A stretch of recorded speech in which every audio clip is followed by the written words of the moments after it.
hacer un acercamiento de las Fuerzas Armadas hacia la sociedad, de que la gente no le tuviera el miedo al Sí, ejército mexicano. Sabemos que es innegable, güey. Es innegable que el ejército, como ha hecho muchas cosas buenas, también ha hecho otras malas, güey. Ahí tenemos la prueba de estos chicos del TEC de Monterrey que afortunadamente se les hizo justicia y se les limpió el nombre porque sabemos que por muchos años se decía que ellos habían claro. sido, pues sabemos la palabra, Delincuentes, ¿no? así es, habían sido delincuentes cuando al final se armó un teatro para que los elementos la libraran de un error, güey. Entonces, al final sí había mucha gente que veía mal a las Fuerzas Armadas y también los veía con miedo.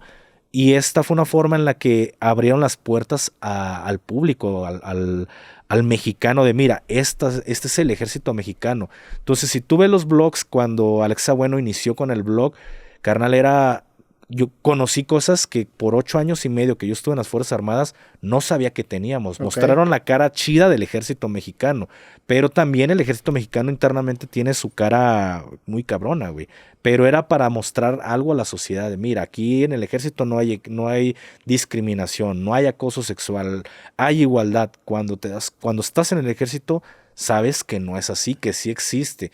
Pero fue mostrarle una cara bonita al pueblo mexicano, porque sí tiene muchas cosas muy Sí. chidas el ejército, pero esa fue la intención de la Sedena en abrirse hacia la sociedad mexicana, güey. Sí, como que nunca había verbalizado este hermetismo vaya, del ejército, y sí uno como civil tenía esa idea un poco de miedo de no saber con qué esperarse a la hora de ver, por ejemplo, un soldado, o sea, cómo, Claro, güey. si no, no, ni siquiera, incluso en el tema, por ejemplo, el creativo pasado que me platicaste todo tu adiestramiento, pues yo no tenía idea de cómo era ese proceso, y el hecho de ya saber lo que tuvo que vivir esa persona, pues también te genera un respeto en la misma, ¿no? Y la relación cambia de una indiferencia o de un evitar, por ejemplo, a un soldado o de un miedo que puedas llegar a sentir, a un respeto, decir, este cabrón tuvo que pasar por un chingo para estar aquí parado, güey. Sí, claro, güey, que también los militares no son personas cerradas, güey, no son robots que no tienen sentimientos. También el soldado ríe, llora,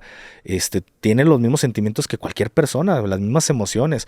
Pero era tanto el hermetismo del ejército que los veías como, Sí, ahora, eso para una persona, respondiendo a tu pregunta, para alguien que quería entrar a las Fuerzas Armadas, pues era todavía más hermético porque no sabías cómo entrar y qué te iba a esperar. Y quizá tu expectativa era muy alta porque desgraciadamente tenemos la propaganda hollywoodense que te mete algo que son las películas de las Fuerzas Armadas de Estados Unidos y tú piensas que va a ser lo mismo aquí en México como en Estados Unidos. Y cuando entras, tu expectativa baja sí. muy cabrón. Entonces, ¿Qué dirías, por ejemplo, qué película o serie dirías que inspira a mucha gente a tomar acción hacia eso? O sea, por ejemplo, en Medicina Doctor House fue una serie que marcó un antes y un después en gente intentando meterse a la carrera de medicina. En el ejército pasa algo similar con alguna pieza de contenido. En el ajedrez, por ejemplo, la serie Gambito de Dama dice, está hizo muy que chida, no la he visto. repuntara la chingada el ajedrez en todo el mundo. Pues fíjate que es que hay muchas películas, pero de esas icónicas, La caída del halcón negro, Rescatando al soldado Ryan, tienes una expectativa de cómo Sí, puedes encontrar a las Fuerzas Armadas, de que te dan absolutamente uniformes, botas, que todo te lo entregan, y sí te entregan todo el equipo, el vestuario, pero a veces hay muchas ocasiones que sale de tu bolsa el pagar un par de botas porque nada más te administraron unas y estas botas te las acabaste caminando en la sierra o bajando de una cuerda en un helicóptero porque se pelan las botas, unas botas nuevas te aguantan unos 3 descensos en helicóptero porque después quedan como si ya. trajeras tacones. Entonces muchas cosas empiezan a salir de tu bolsa, pero también existe algo innegable que está dentro del ejército mexicano, que es la corrupción. Existe muchísima corrupción en las Fuerzas Armadas, que para todo te empiezan a pedir dinero. Y ojo, no es quejarme, simplemente es lo que es innegable que Sí. existe todo eso. Entonces todo eso empieza a mermar la expectativa que tienes de qué es el ejército mexicano, que hasta un corte de cabello te va a costar allá adentro. Entonces, cuando yo empiezo a crear este contenido, yo quería transmitir a la gente lo chido y lo malo, o sea, ponerme en una situación neutral y decir, esto es lo que te vas a encontrar. Mi vida fue esta, pero todos vamos a encontrar exactamente lo mismo de norte a sur, este a oeste. Ya tu vida va a depender muchos factores de en qué lugar o en qué situación te encuentres, pero te vas a encontrar con todo esto en el ejército. Pero yo no sabía ni siquiera pues manipular una computadora, una cámara, y fui aprendiendo por mí mismo. He sido autodidacta en ese sentido porque yo mismo he estado como prueba y error para poder aprender a hacer, pues quizá lo básico en un blog. Y cuando empiezo o me migro al podcast, pues ya hubo personas que para mí han sido fundamentales en la creación de contenido. Te lo dije en el episodio que grabamos en mi canal.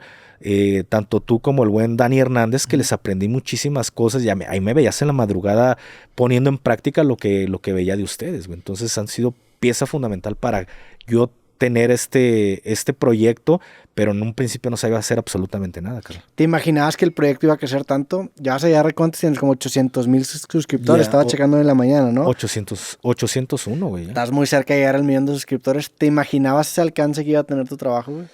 No, de hecho, como te lo dije en el episodio pasado, realmente lo de la balaclava, pues fue porque no sabías. Yo sabía que iba a tener un despunte y esto era porque como sabía que el ejército era muy hermético y que iba a venir una persona a hablar de las Fuerzas Armadas, pero una persona que estuvo en Fuerzas Especiales te iba a hablar lo que se vive tanto en el ejército como en las Fuerzas Especiales, sabía que en un momento iba a haber un despunte, pero no me imaginé el nivel que iba a tener. Entonces, yo llegó un momento en el que sentí como que se pausó todo lo del crecimiento. Empecé con el podcast y empezó a despegar, güey. Pero, ¿qué fue? Se lo dije hace unos días, güey. Hace unos días le mandé un mensaje porque me llegó la nostalgia, güey. Es lo que les digo, los soldados también tienen esos momentos de nostalgia que te acuerdas y volteas a ver al pasado hace 2 años, güey. Y dices, madre, güey, a veces no había ni para comer, cabrón. Entonces me acordé, me llegó un momento, no recuerdo cuál fue el flashazo que me llegó de recuerdo, pero dije, madre, güey, hace 2 años estaba así, pero volteas a veces en qué momento fue ese despunte para las Fuerzas Armadas. No me quito el mérito de todo lo que hice previo, pero para mí alguien que fue una punta de lanza para mi proyecto fue Adrián Marcelo, güey. Él sentó esas bases también para que creadores importantes voltearan a ver ese proyecto y dijeran, güey, pues se sentó Adrián, también me siento yo. Claro. Entonces, se lo dije el otro día, carnal, muchas gracias. No, güey, es que también es tú. Y empezamos a platicar, pero fue porque llegó ese momento de nostalgia de voltear al pasado de todo lo que había vivido para llegar hasta este punto. Y entonces yo estoy muy agradecido con todas las personas que me han dado un espacio en sus proyectos para contar mi historia y quizá una historia similar de gente que está en las Fuerzas Armadas y está pasando exactamente lo mismo o vivió casi lo mismo que yo. Yo no soy alguien especial porque lo que yo pasé lo han pasado muchísimas personas y hasta peor, dirían los niños, que es peor todavía que peor, hasta peor lo han vivido más personas. Entonces simplemente es contar mi historia, güey, sin meterle de más, porque al final de cuentas no puedes sostener una mentira por muchos años.